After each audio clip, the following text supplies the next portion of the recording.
Hola, buenos días. Hoy voy a dar comienzo a un nuevo libro, Apariencias, Miedos disfrazados y Autenticidad, de Javier Burón Orejas. Prólogo. La comparación entre el teatro y la vida es ya muy antigua. En el escenario de los teatros se representan personajes, roles o papeles, y en la antigüedad los actores solían cubrirse la cara con máscaras de los personajes que representaban. En el gran teatro del mundo todos somos actores y representamos muchos roles: rol de hombre, rol de madre, rol de adulto, rol de juez. Y conviene hacerlo bien, como dicta y espera la audiencia, que serían los demás, para convencer y ganar su aplauso, aprobación, reconocimiento, respeto, prestigio, admiración. Si logramos demostrar que realizamos bien esos roles, que cumplimos lo que se espera de nosotros como madres, adultos, hombres casados, profesionales, amigos, etc., y todos nos aprueban y aplauden, acabamos convencidos de que realmente somos buenas personas. Y con el tiempo llegamos también a convencernos de que las representaciones y las apariencias, los personajes o roles representados, son tan importantes como la persona misma. Confundimos nuestras caras y nuestras caretas. En una sociedad en la que las imitaciones de cuero, de madera, de marcas, de diseños, de joyas, etc., y las apariencias conseguidas por cirugía estética, productos de maquillaje, etc., son una de las industrias más rentables, fruto de una cultura en la que el aspecto es sumamente importante, en la que el embalaje representa la calidad del contenido y en la que parecer es tan importante como ser, no debe extrañarnos que sobreabunde la incongruencia entre lo que nos pide nuestro yo interior y lo que aparentamos. En nosotros hay como dos realidades: el ser interior, que solo nosotros conocemos, y el ser exterior, que observan los demás. Ambas realidades están lejos de coincidir siempre. Comprobamos, por ejemplo, que los demás nos atribuyen intenciones que nunca cruzaron por nuestra mente, o que nos interpretan de forma que a nosotros mismos nos sorprende, pues no nos vemos así. Comprobamos además que la influencia de los escaparates del gran teatro del mundo nos arrastra por avenidas no preferidas por nuestro yo interior. Esto nos hace ver que los demás nos juzgan principalmente por las apariencias y que consecuentemente debemos cuidarlas. Es parte de la educación. Y debemos cuidarlas para ser bien valorados y recibir su estima, aprobación y ayuda. Nos vemos presionados para presentar ante la sociedad una imagen en la que brillen méritos, logros, poder y buenas cualidades, agrandadas, retocadas y hasta inventadas. Es el autoengrandecimiento. Pero esta misma dependencia de la valoración de los demás hace que seamos muy cautos y muy miedosos, para poder evitar que nuestra imagen resulte dañada si salen a la superficie fracasos, limitaciones o debilidades personales, o simplemente para evitar falsas interpretaciones. Es la autoprotección. Nos protegemos por miedo al rechazo, la infravaloración, el desprecio, la indiferencia, la humillación.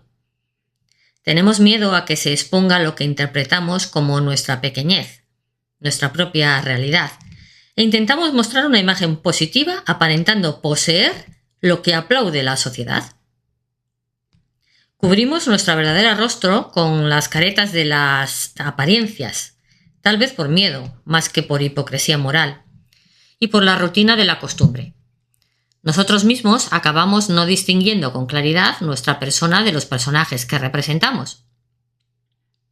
Si nuestras apariencias hacen ver a la mayoría que somos personas amables, por ejemplo, acabamos creyendo que lo somos, pues nos convencemos fácilmente de lo que nos conviene. Es inevitable y de algún modo saludable. Hasta cierto punto, tal vez hasta demasiado lejos, los demás definen cómo somos.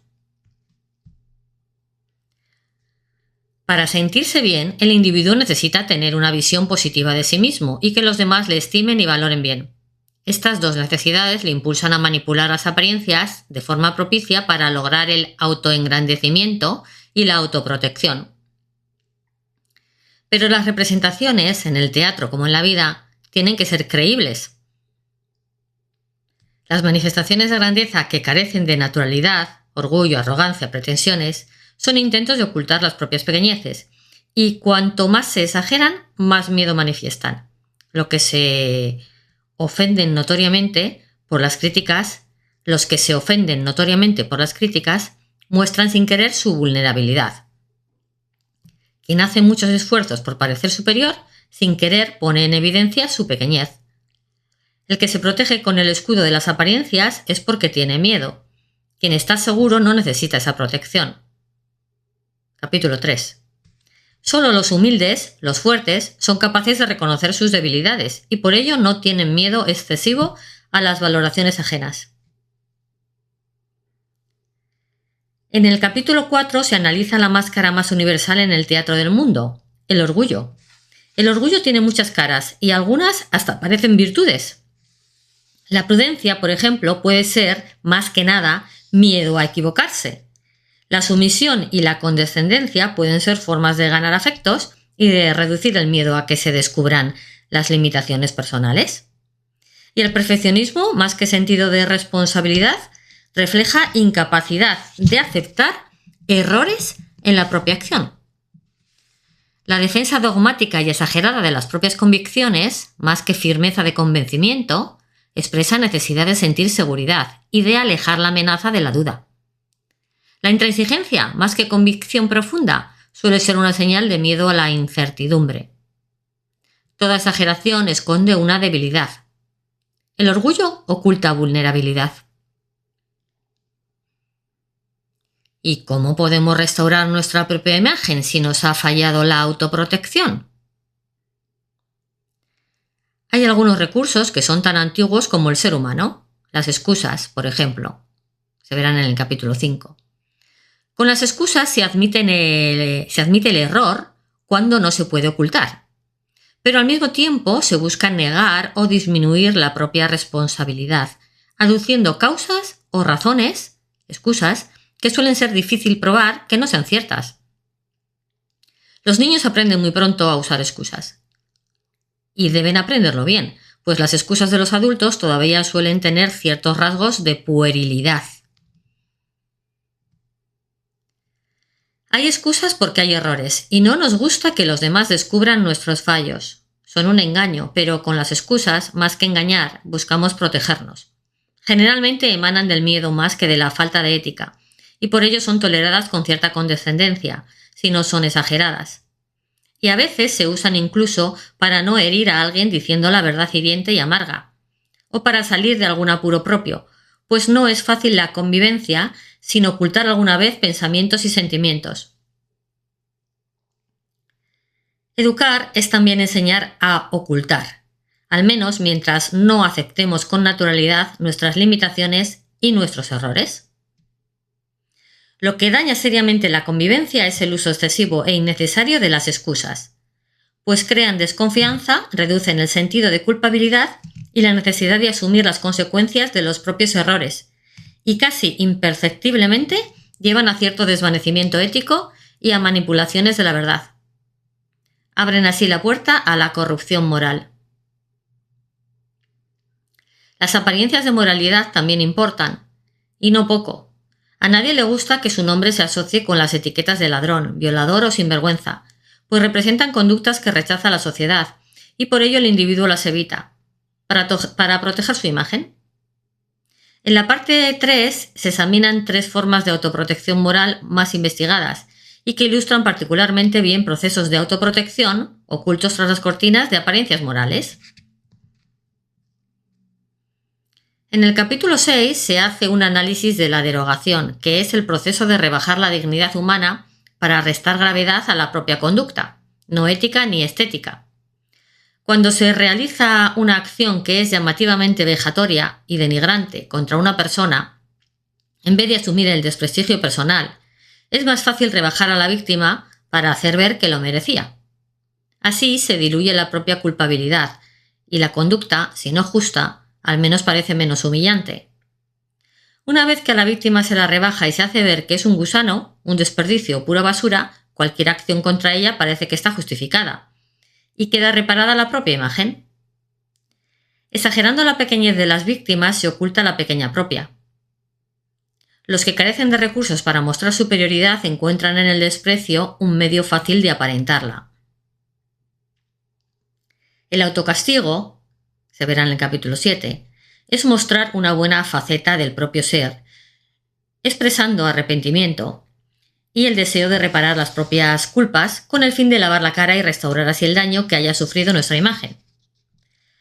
Freud observó que algunos de los pacientes querían seguir sufriendo su enfermedad y que se enfadaban cuando les decía que iban mejorando. A esta satisfacción de seguir con el rol de enfermos la llamó masoquismo, y en el terreno moral habló de masoquismo moral, que es sentir satisfacción aceptando o imponiéndose sufrimientos para rebajar el sentido de culpabilidad. Se suele poner como ejemplos de masoquismo de la vida diaria comportamientos que producen cierta admiración social, como los ayunos, las flagelaciones, caminar descalzos o de rodillas, etc., cuyo objetivo final es compensar los errores o pecados y disminuir los sentimientos de culpa. ¿Y a quién se compensa con los pecados internos que no hacen daño a nadie? Parece que esos sacrificios son intentos de agradar a algún dios, aplacar su enfado o disminuir la propia culpabilidad. Los seres humanos lo han hecho siempre y en todas las culturas, como si a los dioses se les complaciera igual que a los hombres. En el ser humano parece incorregible la tendencia a fabricar dioses a su imagen y semejanza. Así cree tenerlos a su disposición en momentos de angustia o culpabilidad. En el capítulo 8 se pone un tema que es por lo menos intrigante: la licencia moral o permiso para pecar que el individuo se otorga a sí mismo. Todos queremos mostrar una buena imagen moral, pero hay que pagar los derechos de imagen. Si observamos que hay personas a las que parece no importarles demasiado su imagen y que obtienen descaradamente pingües beneficios realizando actividades éticamente más que dudosas, pero asequibles, es difícil resistir la tentación de hacer lo mismo, por seguir manteniendo una buena imagen moral. ¿Qué opción se toma? ¿Obtener beneficios económicos o quedarse con la buena imagen moral? La investigación psicológica sobre la licencia moral indica que, en general, el individuo busca mantener una imagen moral cómoda, ni muy elevada ni tampoco deplorable.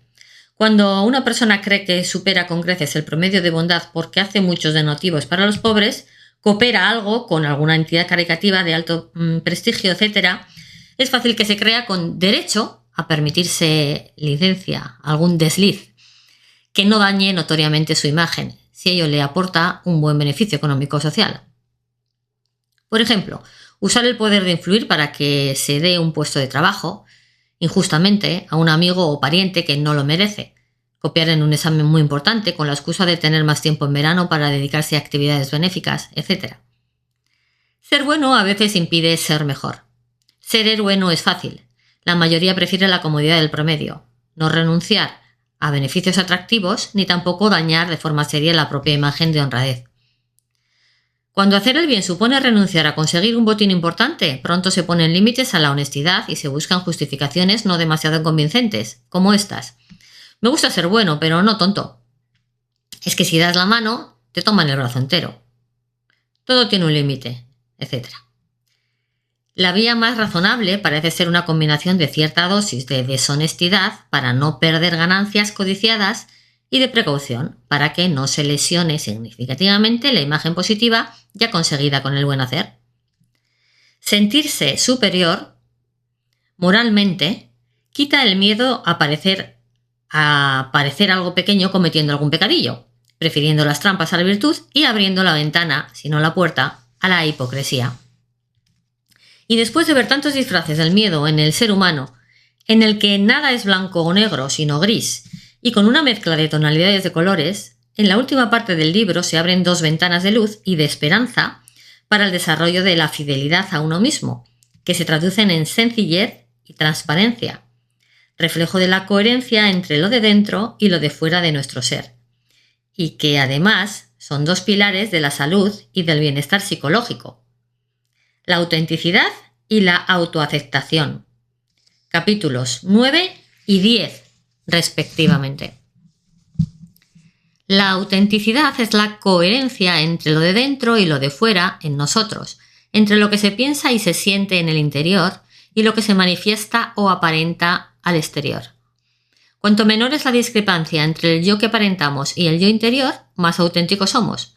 Este objetivo requiere el logro de independencia psicológica y afectiva, madurez personal. Siendo más independientes, se tiene menos miedo a las valoraciones de los demás y es menor la necesidad de recurrir a la autoprotección. Se recuperan así sinceridad, transparencia, sencillez e inocencia. Somos más lo que deseamos ser. Somos más lo que deseamos ser, nosotros mismos. Se rompen máscaras de grandeza usadas para ocultar nuestra pequeñez y también escudos de protección porque es menor el miedo. Pero es preciso dar un paso más y alcanzar la autoaceptación. En psicología actualmente se entiende que la humildad es el reconocimiento de nuestra realidad, nuestra verdad. Si la sobrevaloramos, incurrimos en el orgullo. Si la infravaloramos, nos faltamos al respeto a nosotros mismos. Creo que la autoaceptación da un paso más.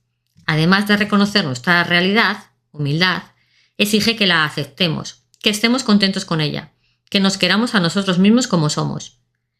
La autoaceptación es la capacidad de aceptar lo que somos y cómo somos, lo cual no quiere decir que nos guste todo lo que hay en nosotros. Una madre quiere a su hijo, aunque tal vez hubiera preferido que fuera rubio y no pelirrojo, más alto, más guapo, más tranquilo. Aceptarnos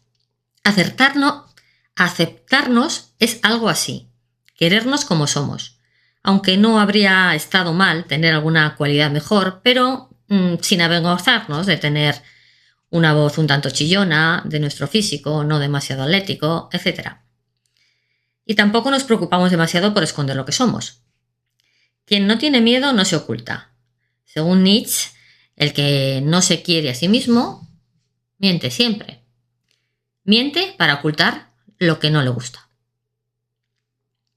Extrañamente, al ser humano le resulta más fácil sobrevalorarse, orgullo, o despreciarse, infravaloración, que aceptarse como es.